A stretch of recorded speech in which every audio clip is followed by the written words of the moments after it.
Hello, my name's Paul and I'm a teacher at SET English, and what I'd like to talk to you today about is useful OET grammar. You can see it up there.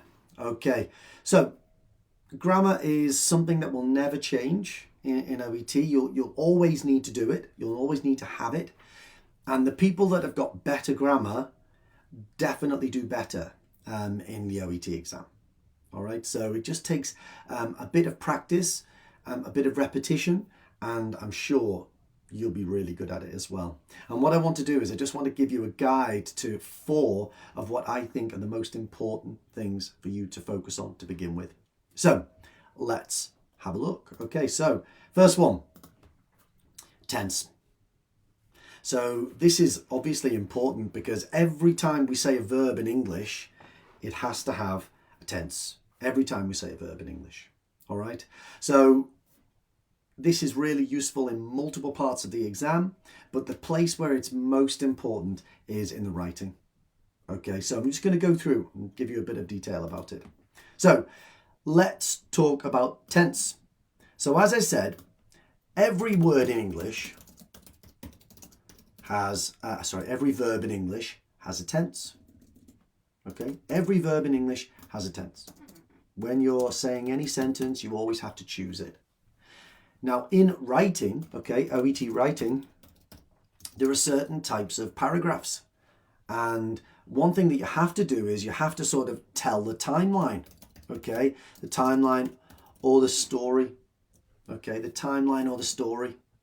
Now what that means is you often start from the past, okay? So there's an admission date or a presentation date. Okay, and we generally say things like, Mr. Smith presented with signs suggestive of pneumonia. Okay, now we need a time stamp with that. Okay, so on the 15th of June, Mr. Smith presented.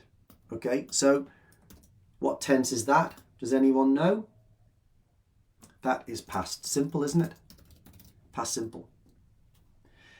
Now, we often go from the past all the way up to the present. That's what we do. So we might be using a combination of different tenses. So you're probably going to say past simple, moving forward towards the present into present perfect. And then you might finish with present simple in a current condition paragraph. Okay? So I'm not saying that it always happens exactly the same way, but this is a good sort of framework to have. You're going to start in the past, you're going to move towards the present. Okay, so you've got a past simple example there. Present perfect, you might say something like, during his hospitalization, Mr. Smith has made good progress. Okay, and then you might say today, up to today. You might say something like, today he is capable of going to the bathroom unaided, okay, without help. So these are all very, very typical sentences that you'd put into timeline paragraphs. Okay, so let's put this here. Very, very typical timeline paragraph sentences. So you've got to have a good range of tenses. All right. So there's the first thing about OET writing. Second thing about OET writing is something called reported speech. All right. So if I said something like on the 15th, let's do this again. Okay, he presented. Well, maybe he reported something as well. Additionally, he reported. Now, as soon as you say he reported, we're going to get into reported speech. Okay, he reported that.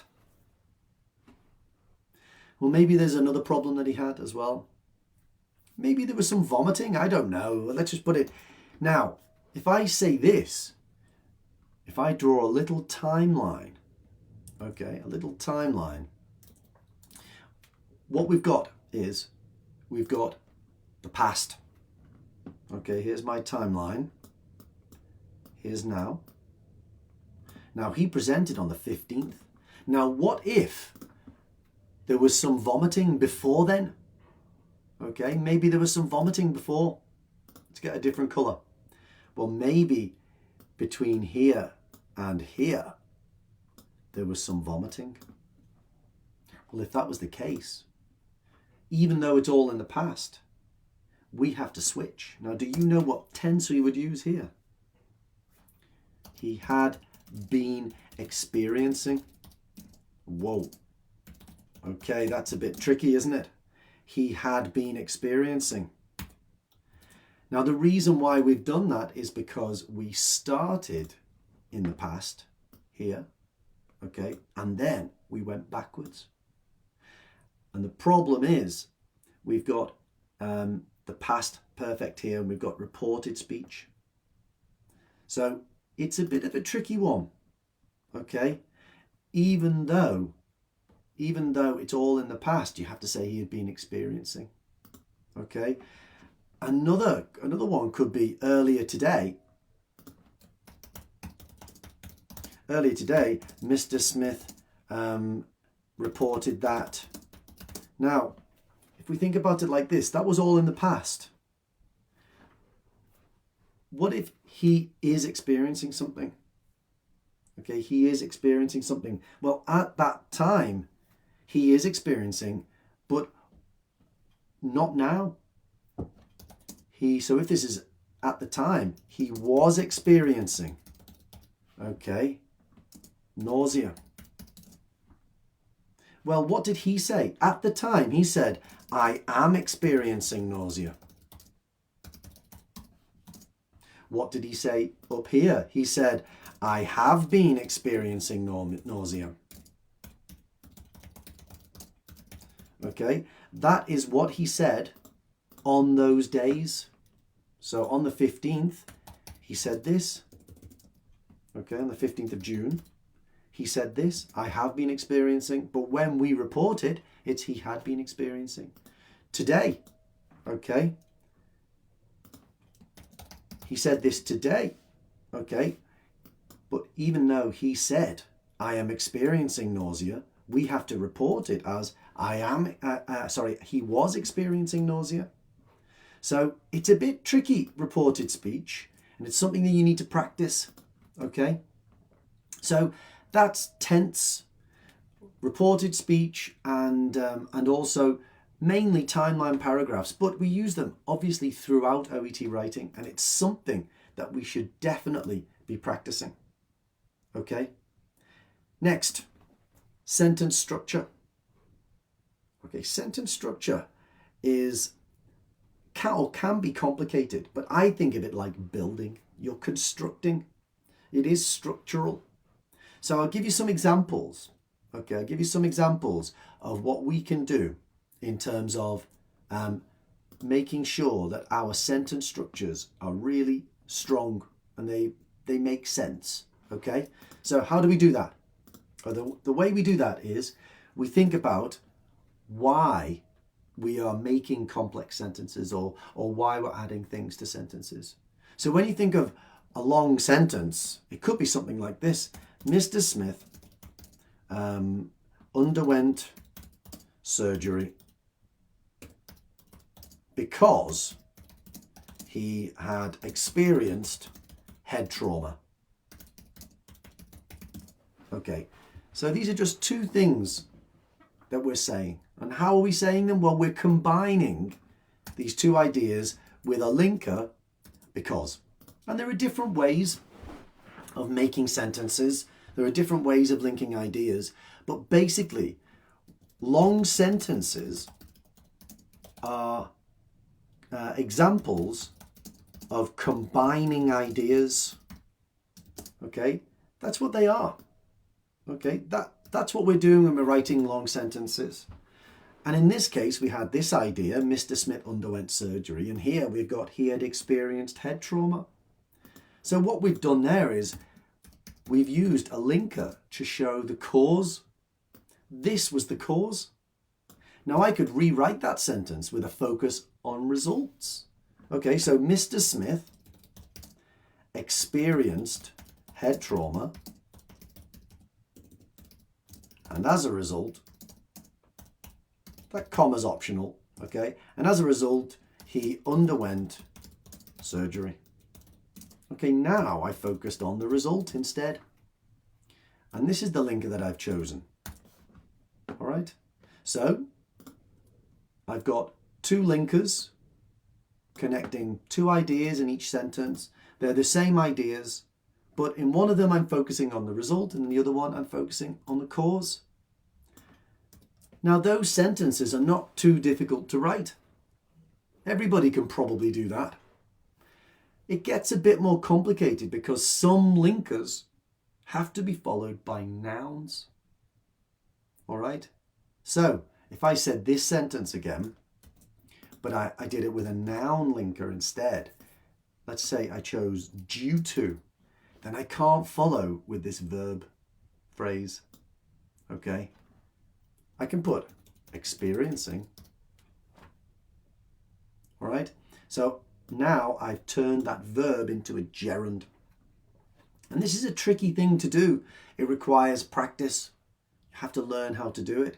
But ultimately, we're combining ideas in one sentence. That's the idea. Okay? Now, there are other types of sentence. Of course, we've got relative clauses.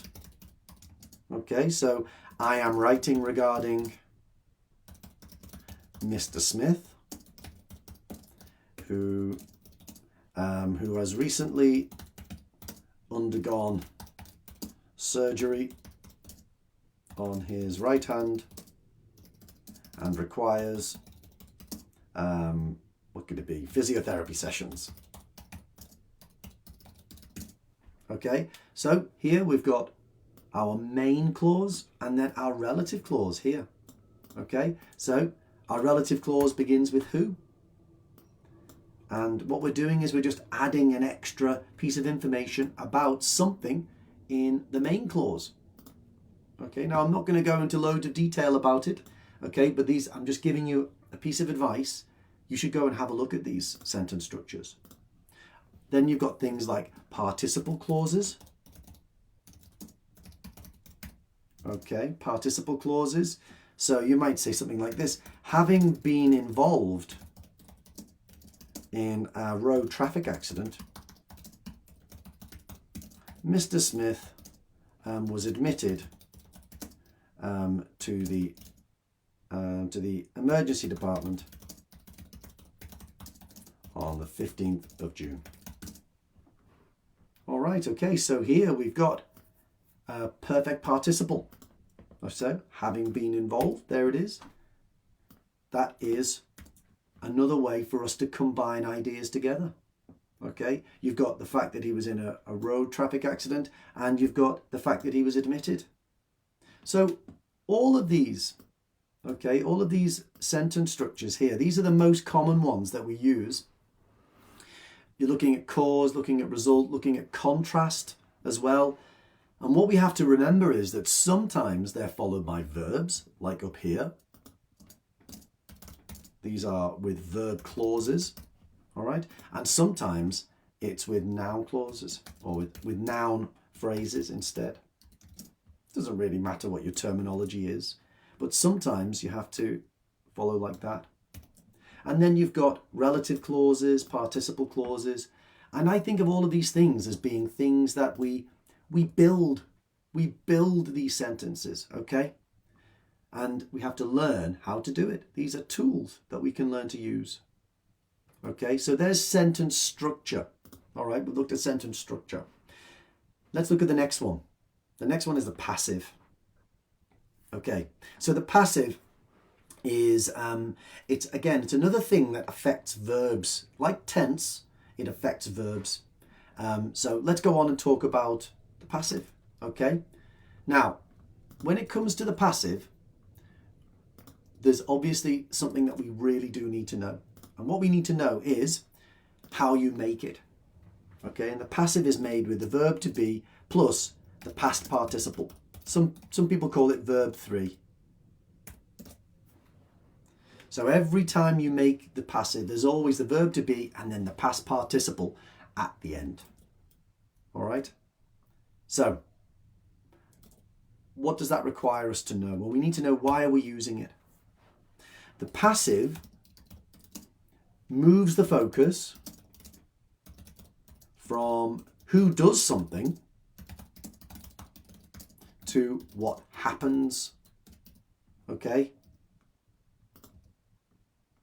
Okay, so from who does something to what happens. And to understand this, what we've really got to understand is objects and subjects. A subject is the doer of an action. And generally the object is the receiver. That's what we call it, the receiver of an action. All right, now there's some really obvious examples. A lot of people know how to do it. So it could be something like, Mr. Smith was admitted. Okay. Well, what we don't say is, we don't say Mr. Smith was presented, do we? Okay, so we don't use the passive in some situations and we do use the passive in others. Okay, what we don't say is, we don't say Mr. Smith admitted. So there are lots of times in OET where people get confused about using the passive or not. Mr. Smith here is the object, okay? He's the object of the verb. So the admission happened to Mr. Smith. And the main reason why we don't use the passive, we don't use the active voice in some situations in OET is because it's obvious who did it. Okay, and the other reason is because it sounds more professional to say this happened rather than I did this. Okay, so generally in OET, let's move that up a little bit. Okay, so generally in OET, we avoid the first person. We don't say I prescribed, I administered. Okay, we find another way of doing it. Okay, we say something like I administered. We don't use that. Okay, instead we say, we could say something like paracetamol was prescribed. All right, or you can say Clexane was administered subcutaneously.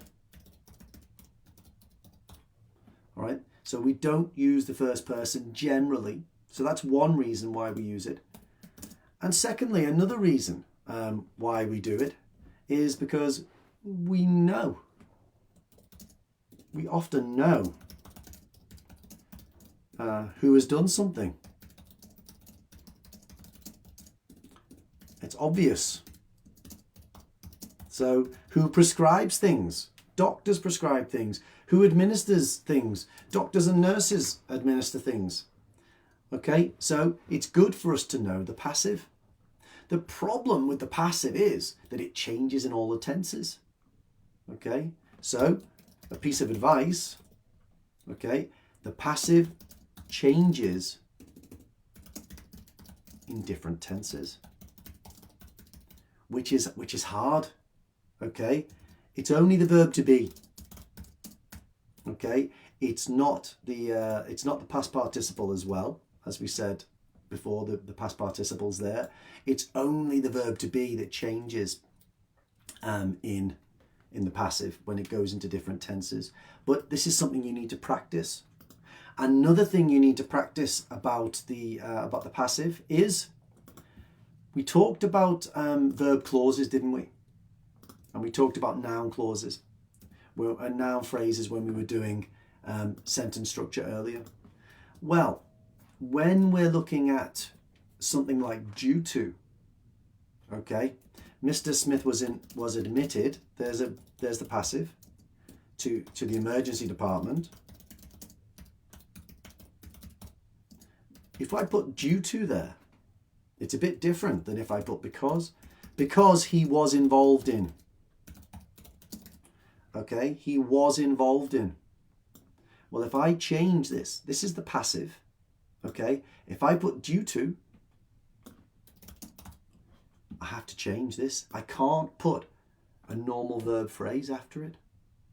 So instead, I have to put due to being involved in.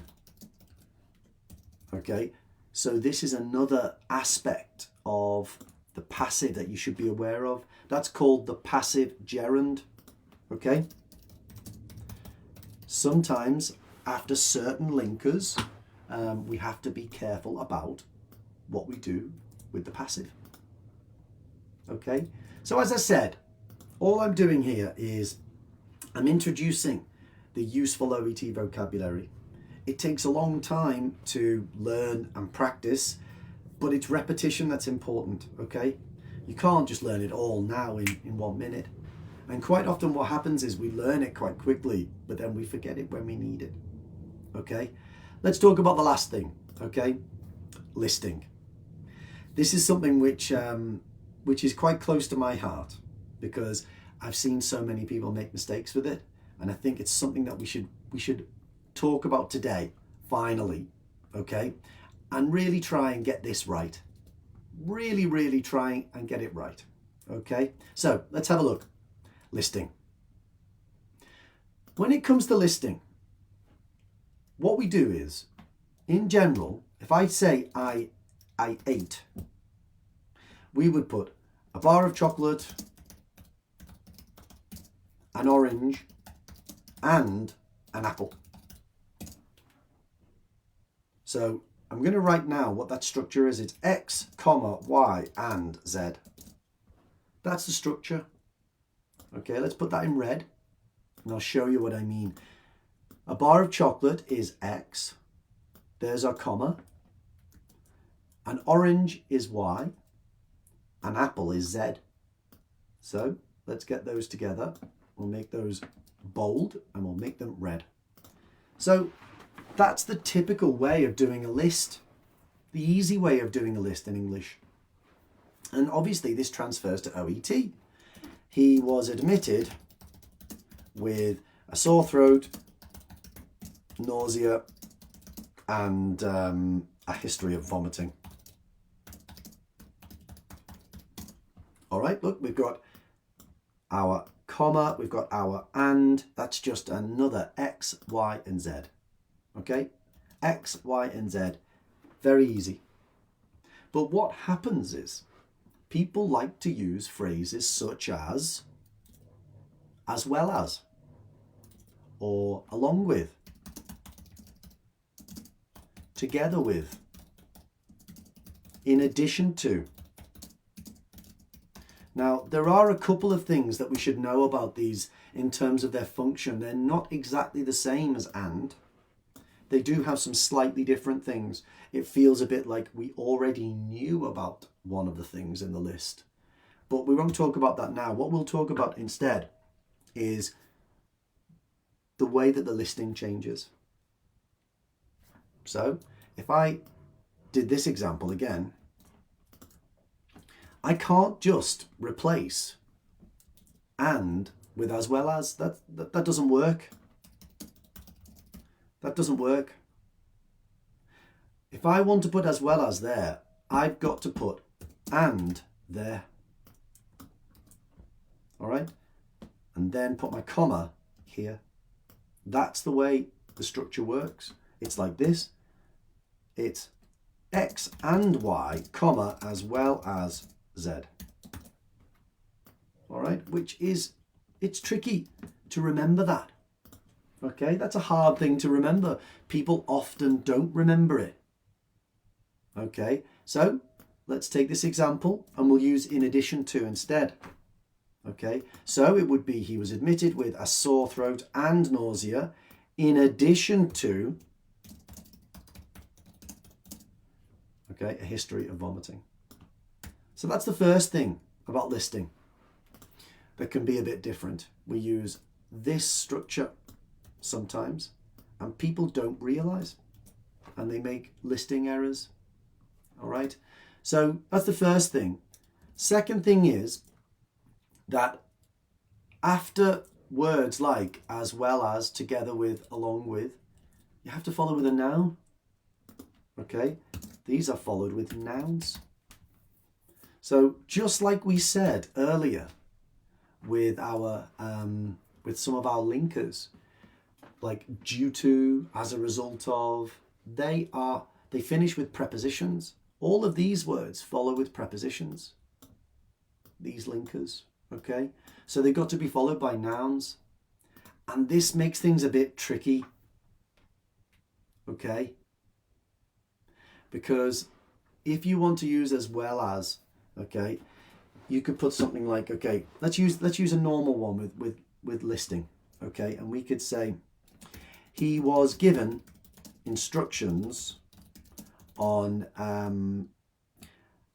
it could be on how to improve his diet, decrease his alcohol intake, alcohol intake, and vary his exercise regimen. Sorry, on how to. Now, and vary his exercise regimen. Now, this is a bit tricky for me. If I take that sentence again, X, comma, Y, and Z, that's a great example. But if I want to do it with in addition to, okay, it's a bit different. I take the same sentence. I can't just put, he was given instructions on how to improve his diet, decrease his alcohol intake, in addition to. I can't do that. That doesn't work. All right? That doesn't work in English. So what I have to do instead is, all right, I have to put an and there, like we said before. And then I can't just put vary. Okay? He was given instructions on how to improve his diet and decrease his alcohol intake, in addition to varying his exercise. I have to do that. I have to go and put that gerund in. Okay? So it's tricky. We've got to think about what we're doing with this grammar. All right? It's really a really tricky thing. So it's a very good idea for you to learn. Let's go back and look at them. Okay? To go through, have a look at tenses, sentence structure, the passive, and listing. Those are the four most, I think, the four most useful things. Sentence structure will help you with reading, not just writing. Okay? Listing is really, really useful with speaking as well as writing. But these grammar points are so useful. And as you improve your grammar, every aspect of your language will improve. Every aspect of your performance in OET will improve. Okay? So, hopefully this is useful. If you want to find out more about that, go and check out some of the videos on all of these that we've got on the study portal. Okay. All right. Hope that was useful. Good studies. Bye-bye.